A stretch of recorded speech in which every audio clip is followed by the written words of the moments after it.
जय हिंद दोस्तों, कैसे हैं आप सब। मैं हिमांशु सोनी। आज हम लोग करने वाले हैं इलेक्ट्रिसिटी क्लास 10 लेक्चर नंबर 6।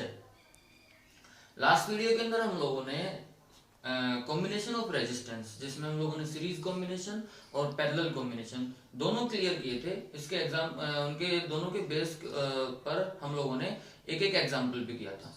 अब हम लोग ऐसे न्यूमेरिकल कुछ सोल्व करने वाले हैं, ऐसे एग्जाम्पल सोल्व करने वाले हैं जिनमें दोनों ही कॉम्बिनेशन हम अप्लाई करेंगे। मतलब सीरीज कॉम्बिनेशन भी अप्लाई करेंगे और पैरेलल कॉम्बिनेशन। मतलब इन दोनों का जो फॉर्मूला पढ़ा था हम लोगों ने, सीरीज कॉम्बिनेशन के अंदर इक्विवेलेंट रेजिस्टेंस का और पैरेलल कॉम्बिनेशन के अंदर इक्विवेलेंट रेजिस्टेंस का। अब हम लोग कुछ ऐसे न्यूमेरिकल, कुछ ऐसे सर्किट देखने वाले हैं जिनके अंदर दोनों ही फॉर्मूले हमको अप्लाई करने हैं। तो कुछ एग्जाम्पल हम लोग करते हैं यहाँ पे, ठीक है। अभी देखिए, जैसे फर्स्ट क्वेश्चन आपका है, ये सर्किट दिया हुआ है आपका। इस सर्किट में आपको ए से बी के बीच के अंदर या ए से और बी के बीच में टोटल इक्विवेलेंट रेजिस्टेंस फाइंड करना है। तो हमें यहाँ पे अगर आप इस सर्किट को देखोगे तो सर्किट में आपको तीन रेजिस्टेंस अलग अलग दिख रहे हैं। अब ये जो कॉम्बिनेशन है, ये कॉम्बिनेशन आपको दिखाई दे रहा है कि ये पैरेलल कॉम्बिनेशन है। यहां वाला कॉम्बिनेशन ये भी पैरेलल कॉम्बिनेशन है। लेकिन अभी अगर बात करें इस पूरे सर्किट का, तो इस पूरे सर्किट के अंदर तीन अलग अलग कॉम्बिनेशन है। इनको सबको हमें अप्लाई करना है। एक बार जैसे ये पैरेलल कॉम्बिनेशन है, इनका इक्विवेलेंट रेजिस्टेंस निकाल लेंगे, इसका इक्विवेलेंट रेजिस्टेंस निकाल लेंगे। अब इनका जो टोटल रेजिस्टेंस आएगा वो, और इसका जो टोटल रेजिस्टेंस आएगा वो, और ये तीनों किस में हो जाएंगे? सीरीज कॉम्बिनेशन में। एक बार इसको डिटेल से करके देखते हैं। मान लो ये आपका जो कॉम्बिनेशन है, एक बार पहले हम इसको सोल्व कर लेते हैं। तो अगर इसके टोटल रेजिस्टेंस को आप क्या मान लोगे? आर डैश मान लो थोड़ी देर के लिए। अब आर डैश फाइंड करना है आपको। कौन सा कॉम्बिनेशन है? Parallel combination. फॉर्मूला क्या था आपके सामने? 1 upon R dash is equal to 1 upon R dash मतलब total resistance, 1 upon R one plus 1 upon R two plus 1 upon R three. अब वैल्यू पुट करोगे तो 1 upon two plus 1 upon two plus 1 upon two. Solve जब आप करोगे इसको, LCM आपके पास 2 आ गया और इनकी वैल्यू आ गई 1 प्लस 1 प्लस 1 3। तो 1 अपॉन आर डैश की वैल्यू आई 3 अपॉन 2। तो आर डैश की वैल्यू क्या आ जाएगी? 2 अपॉन 3 ओम। क्लियर है? मतलब इन तीनों का मिला के जो टोटल रेजिस्टेंस आया वो आपके पास आ गया 2/3 ओम।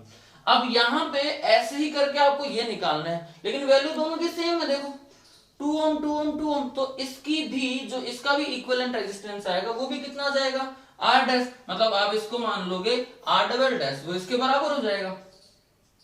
अब इनका जो इक्विवेलेंट रेजिस्टेंस आया वो, अब मतलब इन तीनों का रेजिस्टेंस जो इक्विवेलेंट आया वो हम एक ही मान लेते हैं, और इनका जो आया वो भी एक ही मान लेते हैं। अब एक नया सर्किट बनाते हैं जिसमें सोल्व करेंगे इसको। देखो इनका जो टोटल आया वो आपके पास आ गया 2/3 ओम। तो हमने इसके इक्विवेलेंट रेजिस्टेंस को यहां लगाया, ठीक है। फिर ये लगा दिया और फिर ये लगा दिया, ठीक है। यहां लगाया आपने, ये आपके पास आ गया 2/3 ओम। तो 2/3 ओम, ये आपके सामने 2 ओम और ये आपके सामने 2/3 ओम। ए और ये हो गया बी। अब ये सीरीज कॉम्बिनेशन आ गया, मतलब ये पैरेलल था, ये भी पैरेलल था, लेकिन अब ये किस में आ गए? सीरीज कॉम्बिनेशन में। अब आपको इक्विवेलेंट रेजिस्टेंस फाइंड करना है, तो आपको इक्विवेलेंट रेजिस्टेंस फाइंड करने के लिए यहाँ पे मैं आर टी लिख देता हूँ, उसको आर टोटल, ठीक है। फॉर्मूला क्या था सीरीज कॉम्बिनेशन का? R1 plus R2 plus R3। तो आप जब वैल्यू पुट करोगे, R1 कितना है आपके सामने? 2/3 ओम, प्लस R2 कितना है? 2 ओम, प्लस R3 कितना है? 2/3 ओम। सोल्व कर लो, एलसीएम आपके पास आ गया 3 ओम, यहां आ गया 2 ओम, यहां कितना आएगा भाई? 6 ओम, यहां 2 ओम। तो ये आपके पास आ गया 10/3 ohm. This is the equivalent resistance of whole circuit. मतलब इस पूरे को, अगर आपको इस पूरे सर्किट का इक्विवेलेंट रेजिस्टेंस फाइंड करना है तो इस तरीके से हम इसको फाइंड करते हैं, ठीक है। नेक्स्ट एग्जांपल देखते हैं। नेक्स्ट क्वेश्चन देखिए। अब यहां पे सर्किट दिया हुआ आपको, एक सर्कल है, उसमें 2 ओम रेजिस्टेंस, 2 ओम रेजिस्टेंस, ये भी 2 ओम का और ये भी 2 ओम का।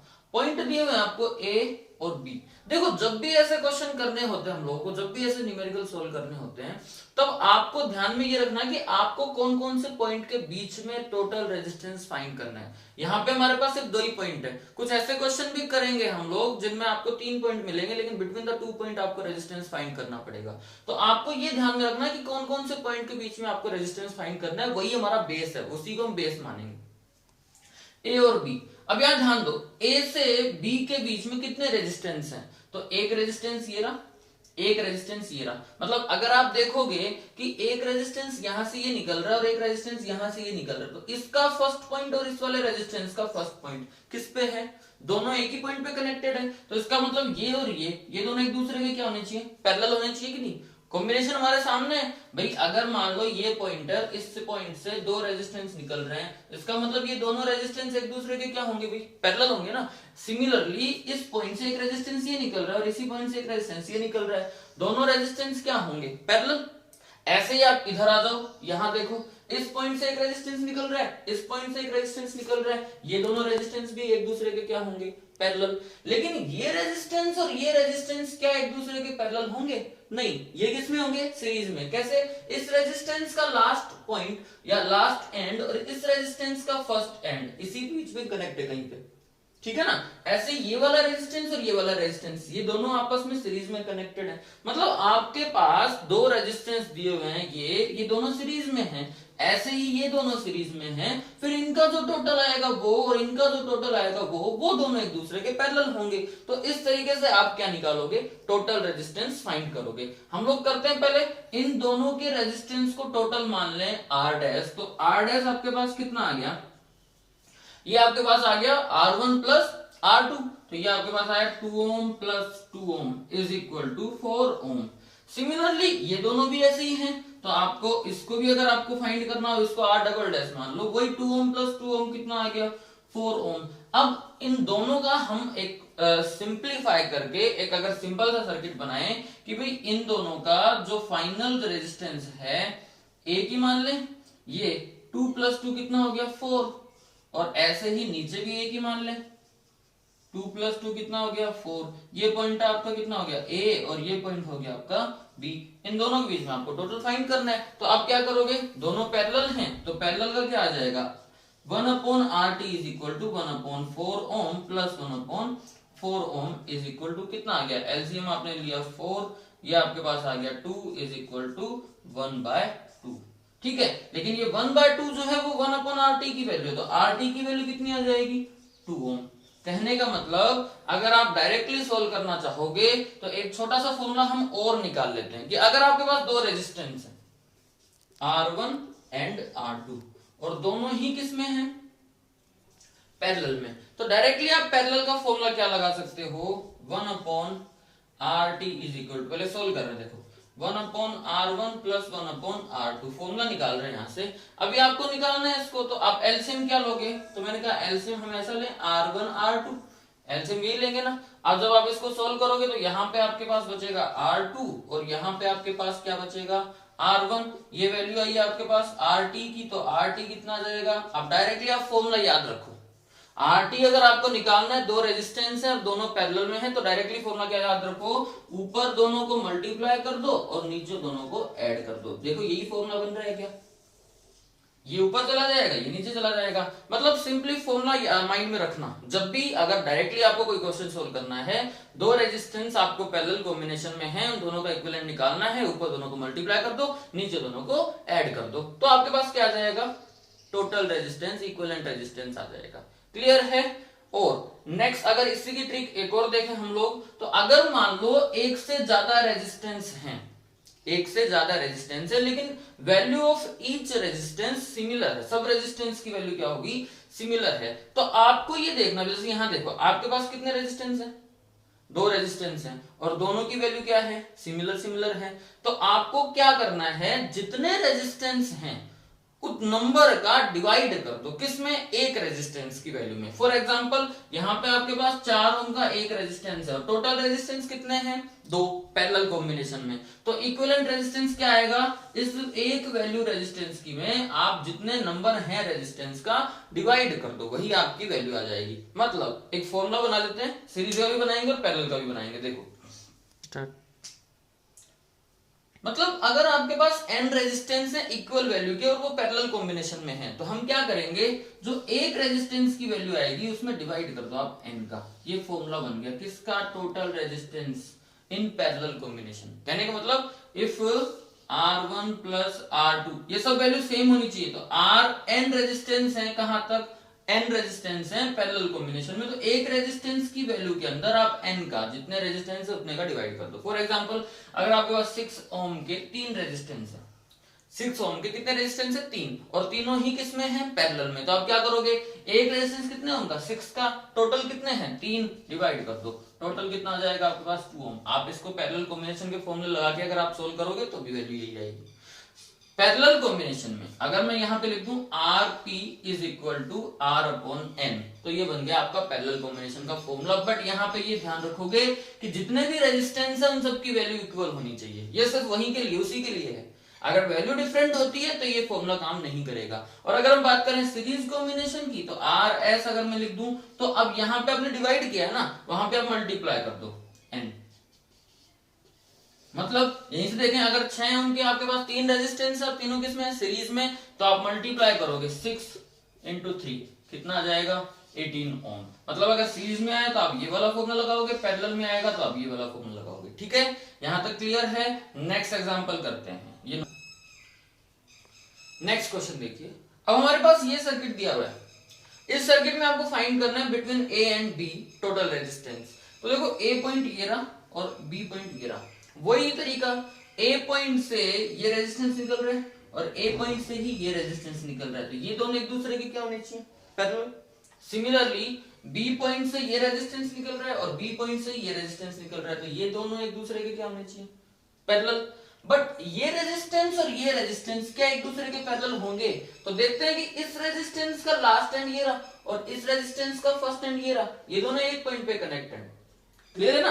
तो ये एक दूसरे के सीरीज कॉम्बिनेशन में, सीरीज में यही तो था, last end of first resistance and first end of second resistance. तो देखो इसका लास्ट इसका फर्स्ट एक पॉइंट पे कनेक्टेड है, और ऐसे ही इसका लास्ट इसका फर्स्ट एक पॉइंट पे कनेक्टेड है। मतलब अगर पॉइंट ए और बी ये दोनों हैं तो क्या होगा, आपको वहीं से मानना है। अगर ये पॉइंट है तो ये रेजिस्टेंस और ये रेजिस्टेंस सीरीज में होंगे, ये दोनों भी सीरीज में होंगे, इनका जो इक्विवेलेंट आएगा वो एक दूसरे के पैरेलल होंगे। अगर इसी जगह अगर थोड़ी देर के लिए हम मान लें कि हमने पॉइंट को चेंज कर दिया, मतलब पॉइंट ये नहीं है, अब पॉइंट है आपके ये वाले, ये ए और बी, तो अब क्या हो जाएगा, अब कहानी डिफरेंट हो जाएगी। अब ये वाला रेजिस्टेंस और ये वाला रेजिस्टेंस पैरेलल होंगे, ठीक है ना। ऐसे ही ये वाला रेजिस्टेंस पैरेलल होंगे, लेकिन ये दोनों सीरीज में होंगे और ये दोनों सीरीज में होंगे, क्लियर है ना। कहानी थोड़ी इसलिए अपोजिट हो जाती है। तो अभी हम ये मान लें या ये मान लें, बात वही है, क्योंकि यहाँ पे वैल्यू जो है वो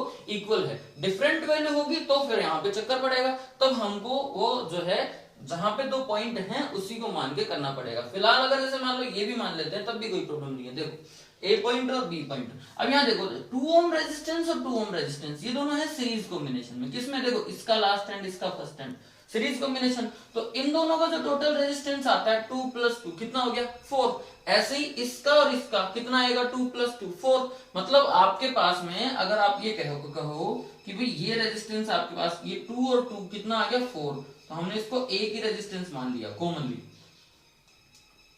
ठीक है। और ऐसे ही ये दोनों, इनका भी कितना आया 4, तो इनको भी एक ही मान लिया, ठीक है। ये आ गया 4, ये आ गया 4, ये पॉइंट आपका हो गया ए और ये पॉइंट हो गया आपका ए। अब दोनों को सोल्व करोगे, अभी सोल्व करके देखा है कि जब दोनों रेजिस्टेंस 4 ओम इक्वल हैं तो क्या करोगे, RT इज इक्वल टू, एक रेजिस्टेंस की वैल्यू कितनी 4 और टोटल है कितने 2, तो आपके पास इक्वेशन जब आप इसको सोल्व करोगे तो R टोटल कितना आ गया 2 ओम, क्लियर है। ऐसे ही और एग्जांपल हम कर सकते हैं। अगर ट्राइंगल शेप के अंदर है, देखो जैसे ये ट्राइंगल में है और आपके पास में ये रेजिस्टेंस है, ठीक है, अब आपके पास पॉइंट ये मान लो 2 ओम का है, ये है 2 ओम का और ये है 3 ओम का। ठीक है, ऐसे मान लेते हैं, कोई भी एग्जांपल आप मान सकते हो। अगर मेरे पास मैंने पॉइंट यहां मान लिया ए और बी, आपको फाइंड करना है ए बी, तो यहां देखो इस ए से ये रेजिस्टेंस निकल रहा है और ये निकल रहा है, ये दोनों पैरेलल। बी से ये और ये निकल रहा है तो ये दोनों पैरेलल। बट क्या ये दोनों एक दूसरे के पैरेलल है? नहीं है, ये दोनों क्या है? सीरीज कॉम्बिनेशन में। समझ में आ रही बात? ऐसे ही अगर आप पॉइंट को यहां ना मान के यहां मान लेते हो, अब कहानी अपोजिट हो जाएगी। अब क्या हो गया, अब ये और ये पैरेलल, ये पैरेलल, बट ये दोनों पैरेलल नहीं है। तो मतलब पॉइंट, जो पॉइंट हम लोग कंसिडर कर रहे हैं, डिपेंड उसके ऊपर करता है कि हमें सोल्व कैसे करना है। ठीक है, तो ये कुछ एग्जांपल थे जो हम लोगों ने सोल्व किए। अब कुछ एग्जांपल आप लोगों को सोल्व करने हैं। देखो, जैसे अपन ने फर्स्ट एग्जांपल किया था, वहां पे आप कोई भी वैल्यू मान के और आप सोल्व कर सकते हो। जैसे अपन ने 2 ओम की वैल्यू मानी थी, अब आप यहाँ पे 3 ओम की वैल्यू मान लो और आप इसको सोल्व कर सकते हो। यहाँ पे 3 मान लिया, यहाँ पे 3 मान लिया, यहाँ पे 3 मान लिया, यहाँ पे 3 मान लिया, और यहाँ पे क्या करो, ऐसे ही एक सर्किट और बना दो। ये लो, जैसे जो फर्स्ट सर्किट माना था अपन ने, वो कितने कितने का था? वो 2 ओम का था। अब आप कितने का मान लो? 3 ओम का मान लो, और इसको क्या कर लो? सोल्व कर लो। ऐसे और भी वैल्यू के हम सोल्व, यहाँ भी आप सोल्व कर सकते हो, इसकी वैल्यू आप सोल्व कर सकते हो। ठीक है, तो आज हम लोगों को कुछ न्यूमेरिकल सोल्व करने थे जो हम लोगों ने किए। कल हम लोग नेक्स्ट टॉपिक करेंगे, थर्मल इफेक्ट ऑफ रेजिस्टेंस। ठीक है, आज की वीडियो में सिर्फ हम लोगों को न्यूमेरिकल सोल्व करना था जो हम लोगों ने किए। आप लोग भी घर पे प्रैक्टिस करना, न्यूमेरिकल सोल्व करना। जो नहीं समझ में आए कमेंट करना, हम आगे उसको सोल्व करने की कोशिश करेंगे। ठीक है, जय हिंद, धन्यवाद।